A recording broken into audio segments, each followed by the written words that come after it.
श्री सच्चिदानंद सद्गुरु साईनाथ महाराज की जय। सद्गुरु भरद्वाज महाराज की जय। श्री साई सच्चरित्र chapter 32 In quest of Guru and God, fasting disapproved. In this chapter, Hemad Pant describes two things: how Baba met his Guru in the woods and through him God, and how Baba made Mrs. Gokhale, who had made up her mind to fast for 3 days, eat Puran Polis. Preliminary. In the beginning, Hemad Pant describes the Sansara, visible world, by the allegory of Ashwadha banyan tree, which has in the phraseology of the Gita roots above and branches below. Its branches are spread downward and upward and are nourished by the gunas or qualities, and its sprouts are the objects of the senses. Its roots leading to actions are extended downwards to this world of men. In form cannot be known in this world, nor its end, its beginning, nor its support. After cutting this Aswadha tree of strong roots with the sharp weapon of non-attachment, one should seek the path beyond, treading where there is no return.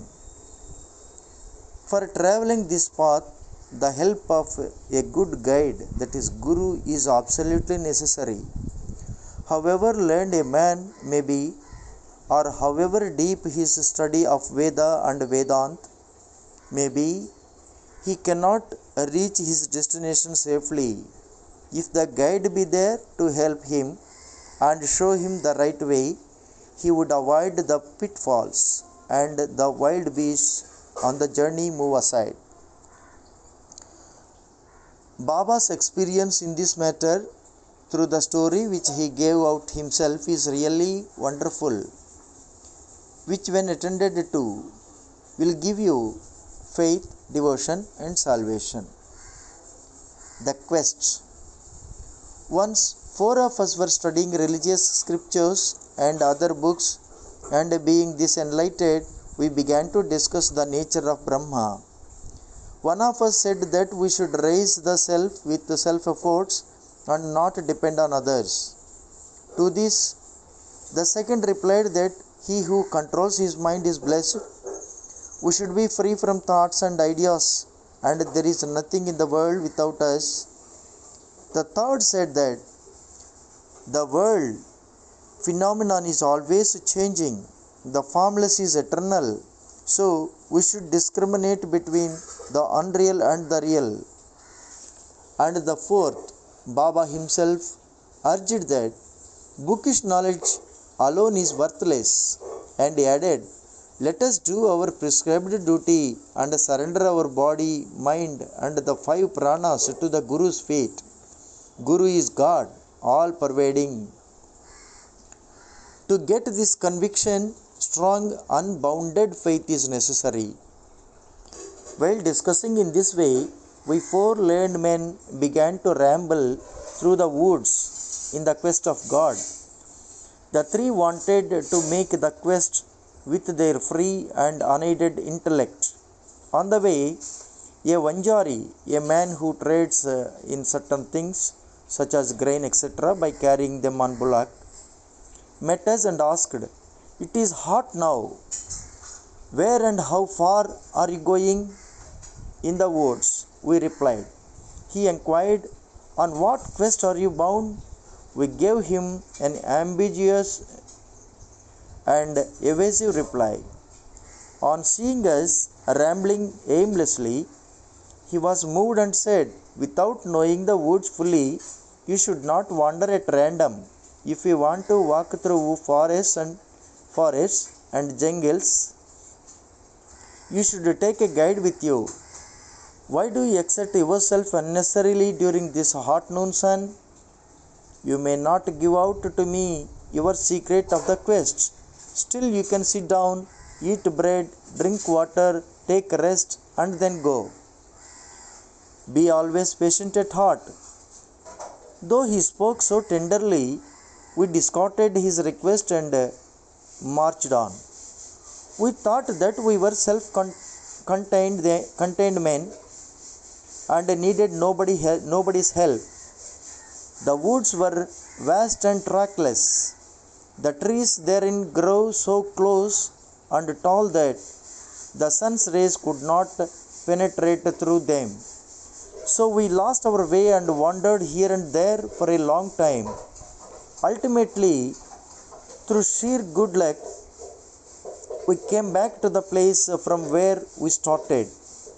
The Vanjari met us again and said, "By relying on your own cleverness, you missed your way. A guide is always necessary to show us the right way in small or great matters, and no quest can be successfully carried out on an empty stomach. Unless God wills it, no one meets us on the way. Do not discard offers of food. Served dish should not be thrust away. Offers of food should be regarded as auspicious signs of success." On saying this, he again offered us food and asked us to be calm and patient. Again, my companions did not like this unsolicited hospitality and discarded his offer. Without doing any quest and without taking any food, the three began to move out. So obstinate were they. I was hungry and thirsty, and I was moved by the Vanjari's extraordinary love. We thought ourselves very learned, but were strangers to kindness. The Vanjari was a quite illiterate and unqualified fellow and belonged to a low caste. Still, he had love in his heart and asked us to eat the bread. In this way, he who loves others disinterestedly is really enlightened, and I thought acceptance of his hospitality was the best beginning of getting knowledge. So very respectfully I accepted the loaf of bread offered, ate it, and drank water. Then lo, the Guru came and stood before us. "What was the dispute about?" he asked, and I told him everything and had happened. Then he said, "Would you like to come with me? I will show you what you want. But he alone who believes in what I say will be successful." The others did not agree to what he said and left him, but I bowed to him reverently and accepted his dictum. Then he took me to a well, tied my feet with a rope, and hung me, head downwards and feet up, from a tree near the well. I was suspended 3 feet above the water, which I could not reach with my hands or with my mouth. After suspending me in this manner, he went away, no one knew where. After 10 or 12 gatakas, 4 or 5 hours, he returned, and after taking me out quickly, asked me how I fared.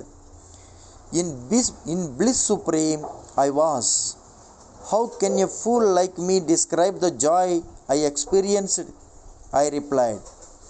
On hearing my answer, the Guru was much pleased with me, drew me near him, and stroking my head with his hand, kept me with him. He took care of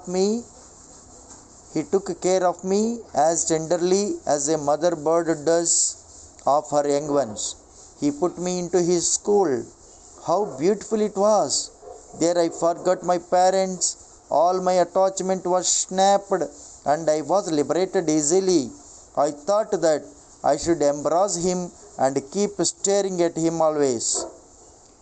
If his image was not fixed in my eyes, I would rather be blind. Such was the school. No one who entered it once could return empty-handed. My Guru became my all in all, my home, mother and father, everything. All my senses left their places and concentrated themselves in my eyes, and my sight was centered on him. Thus, my Guru was the sole object of my meditation, and I was conscious of none else. While meditating on him, my mind and intellect were silent, and I had thus to keep quiet and bow to him in silence. There are other schools where you see an altogether different spectacle. The disciples go there to seek knowledge and spend their money, time, and labor, but ultimately they don't gain much. The Guru there boasts of his secret knowledge and his straightforwardness. He makes a show of his sacredness and holiness. He speaks a lot and sings his own glory, but his own words do not touch the disciple's heart and they are not convinced. So far as self-realization is concerned, he has not reached that. How can such schools be of any use to the disciples, and how can they be benefited? The master mentioned above was of different type. By his grace realization flashed upon me of itself without effort or study. I had nothing to seek, everything became to me as clear as broad daylight. The Guru alone knows how the inverse suspension with head down and feet up can give happiness. Among the four, one was a karmakandi, ritualistic, who only knew how to observe and abstain from certain rites. The second was dhyani, who was puffed up with pride of knowledge, and the mind was a bhakta, who surrendered himself completely to God, believing that he was the sole doer. When they were discussing and arguing, the question of God came up, and they, depending on their unaided knowledge, went in search of him. Sai, who was discrimination and dispassion incarnate, was one of the four. On being himself Brahma incarnate, some may ask, why did he mix with them and act foolishly? He did this for setting an example to follow. Though an incarnation himself, he respected a low Vanjari by accepting his food with the firm belief that food is Brahma, and showed how those who rejected Vanjari's hospitable offer suffered, and how it was impossible to get dhyan without a guru. The Shruti exhorts us to honor and worship mother, father, and preceptor, and to study the sacred scriptures. These are the means of purifying our minds, and unless this purification is effected, self-realization is not possible. Neither the senses nor the mind and intellect reach the self. Modes of proof such as perception and inference will not help us in the matter. It is the grace of the Guru that counts. The objects of our life such as dharma, artha and kama are attainable with our effort, but the fourth object, moksha, can only be had with the help of the Guru. In the life story of Sri Sai, many personalities appear and play their part. Astrologers come and give out their predictions. Princes, noblemen, ordinary and poor men, sannyasis, yogis, singers and others come for darshan. Even a mahar comes and making his salutation says, Sai is the Mai Bap, true parents, who will do away with our rounds of births and deaths. So many others such as jugglers, gondolis Gondolis means who sing devotional songs. The blind and the lame, Nathpanthis, dancers and other players come and are given suitable reception. The Vanjari also appeared at the right time and played the part assigned to him. Let us now revert to the other story. Fasting and Mrs. Gokhale. Baba never fasted himself, nor did he allow others to do so. The mind of the person who fasts is never at ease. Then how could he attain his Paramartha? God is not attained on any empty stomach. First the soul has to be appeased. If there be no food in the stomach and nutrition, with what eyes should we see God? With what tongue should we describe His greatness? And with what ears should He hear the same? In short, when all our organs get their proper nutrition and are sound, we can practice devotion and other sadhanas to attain God. Therefore, neither fasting nor overeating is good. Therefore, neither fasting nor overeating is good. Moderation in diet is really wholesome, both to the body and mind. One Mrs. Gokhale came to Shirdi with an introductory letter from Mrs. Kashibai Kanitkar to Dada Kelkar. She came to Baba with a determination to sit at Baba's feet and observe a 3 days fast. The previous day, Baba said to Dada Kelkar that he would not allow his children to starve during the Shimoga, that is, holy holidays, and that if they had to starve, why was he there? Next day, when the woman went with Dada Kelkar and sat at Baba's feet, Baba at once said to her, "Where is the necessity of fasting? Go to Dada Bhatt's house, prepare the dish of Puran Polis, feed his children and yourself too." Shimga holidays were on. Mrs. Kelkar was then going through her menses, and there was nobody to cook in Dada Bhatt's house. So Baba's advice was very timely. Then Mrs. Gokhale had to go to Dada Bhatt's house and prepare the dish as directed. She cooked that day, fed others and herself. What a good story, and how beautiful its import. Baba's Sarkar. Baba gave a story of his boyhood as follows. When I was a youngster, I was in search of bread and went to bed. There I got embroidery work. I worked hard, sparing no pains. The employer was very much pleased with me. 3 other boys worked before me.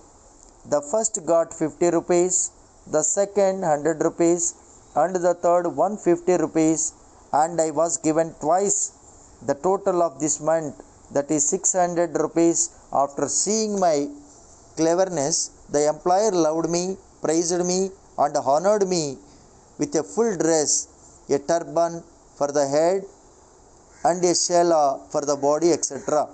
I kept this dress intact without using it. I thought that what a man might give does not last long, and it is always imperfect.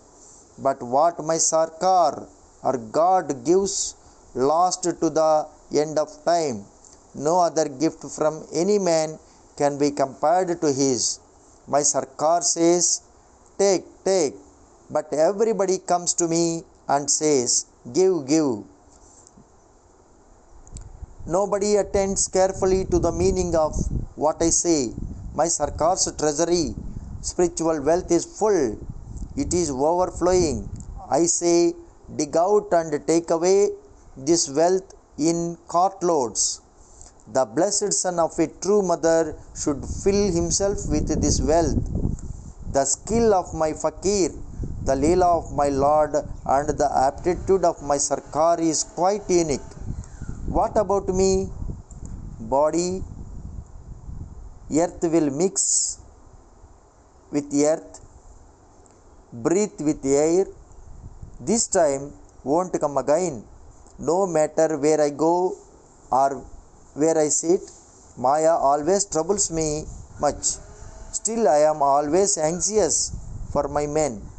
He who does anything spiritual endeavor will reap its fruit, and he who remembers these words of mine will get invaluable happiness. Bow to Sri Sai, peace be to all.